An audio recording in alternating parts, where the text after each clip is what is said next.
Assalamualaikum warahmatullahi wabarakatuh. Perkenalkan, nama saya Nur Asisah, alamat Wiritasi, asal sekolah SMKN Negeri 5 Baru, kelas XRPL. Baiklah, saya akan membacakan sebuah dongeng yang berjudul Maling Kundang. Pada zaman dahulu, ada sebuah cerita di sebuah perkampungan nelayan pantai air manis di daerah Padang, Sumatera Barat.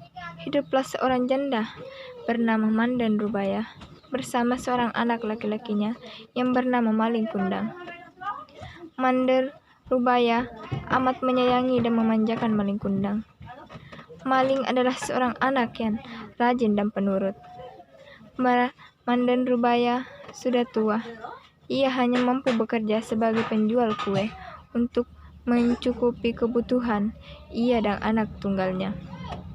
Suatu hari, Maling jatuh sakit yang amat keras. Nyawanya hampir melayang, namun akhirnya ia dapat diselamatkan berkat usaha kerja ibunya.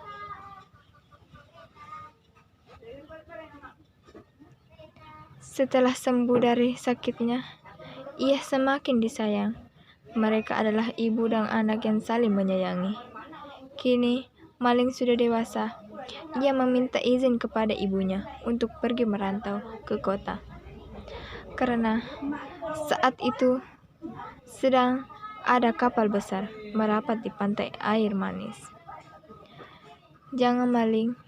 Ibu takut terjadi sesuatu denganmu di tanah rantau sana. Menetaplah saja di sini, temani ibu," ucap ibu sedih setelah mendengar keinginan Maling yang ingin merantau.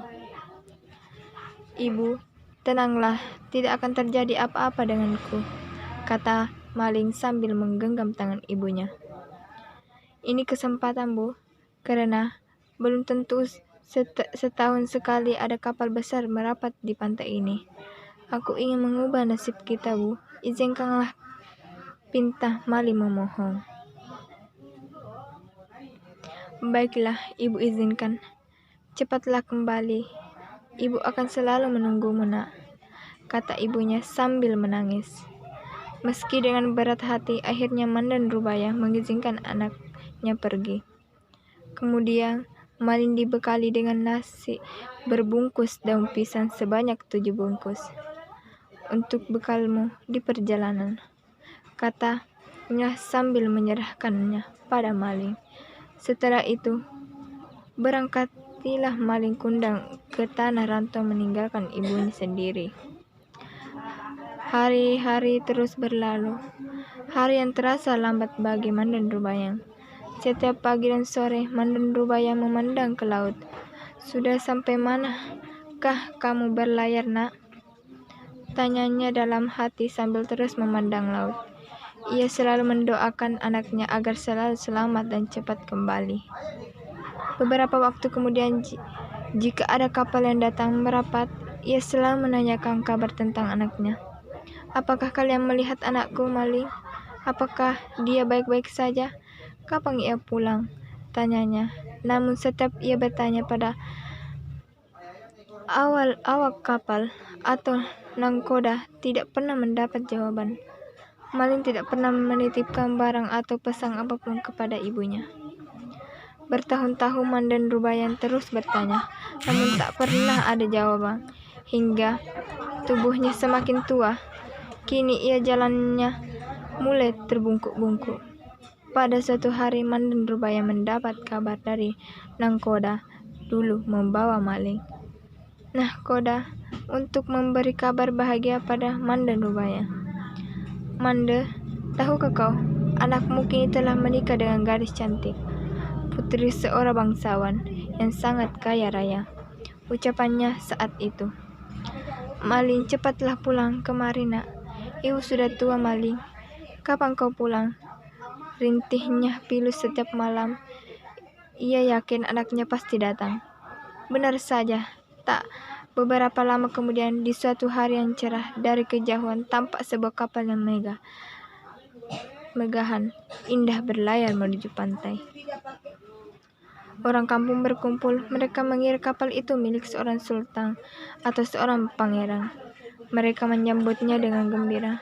Mandan Rubaya amat gembira mendengar hal itu. Ia selalu berdoa agar anaknya selamat dan segera kembali menjenguknya. Sinar keceriaan mulai menghampirinya kembali. Namun, hingga berbulan-bulan semenjak ia menerima kabar maling dari Nahkoda itu, maling tak kunjung kembali untuk menengoknya. Ketika kapal itu mulai merapat, terlihat sepasang anak muda berdiri di anjungan. Pakaian mereka berkilauan terkena sinar matahari. Wajah mereka cerah dihiasi senyum karena bahagia disambut dengan meriah. Mandan Rubaya juga ikut berdesakan mendekati kapal. Jantungnya berdebar keras saat melihat lelaki muda yang berada di kapal itu. Ia sangat yakin sekali bahwa lelaki muda itu adalah anaknya, Maling Kundang. Belum sempat para sesepuh kampung menyambut, ibu Maling terlebih dahulu menghampiri Maling. Ia langsung memeluknya erat. Ia takut kehilangan anaknya lagi. "Maling, anakku, kau benar-benar anakku kan?" katanya, menahan isak tangis karena gembira. "Mengapa begitu lamanya kau tidak memberi kabar?" Maling terkejut karena dipeluk wanita tua renta yang berpakaian compang-comping itu. Ia tak percaya bahwa wanita itu adalah ibunya. Sebelum dia sempat berpikir berbicara, istrinya yang cantik itu meludah sampai berkata, "Wanita jelek, inikah ibumu? Mengapa dahulu kau bohong padaku?" Ucapannya sinis. "Bukankah dulu kau katakan bahwa ibumu adalah seorang bangsawan yang sederajat denganku?" Dengar kata-kata pedas istrinya, Maling Kundang langsung mendorong ibunya hingga tergulung ke pasir. "Wanita gila, aku bukan anakmu," ucapannya kasar. Mandan Rubaya tidak percaya akan perilaku anaknya.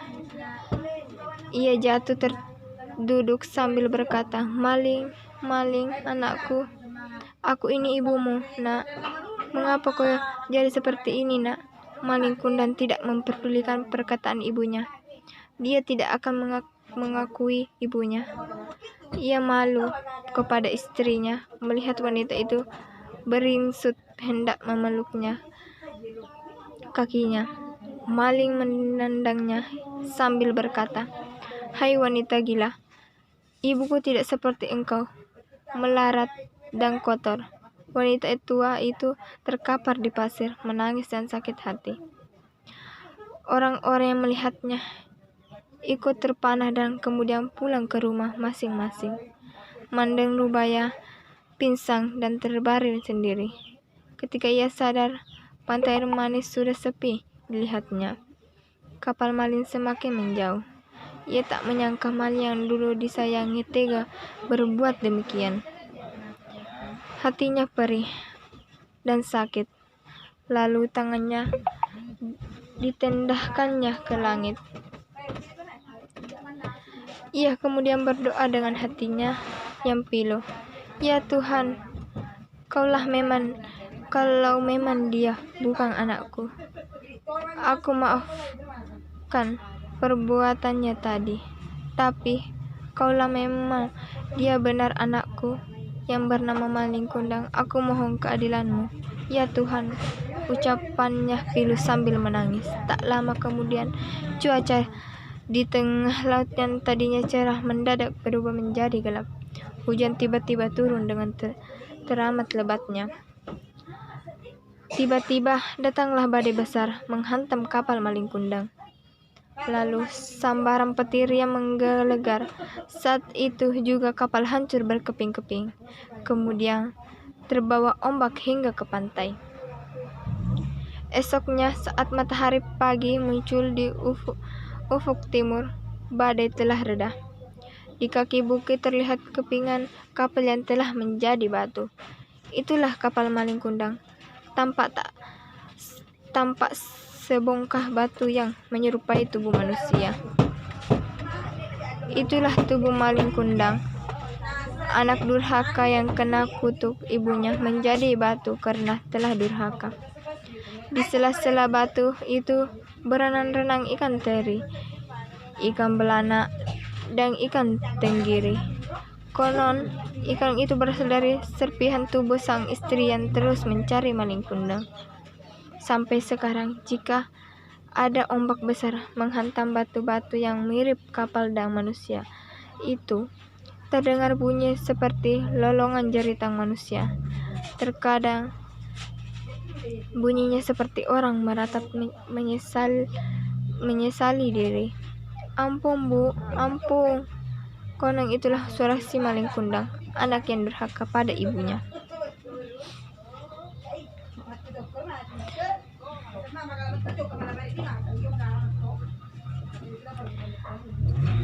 Itulah tadi cerita dari maling kundang. Sekian, assalamualaikum warahmatullahi wabarakatuh.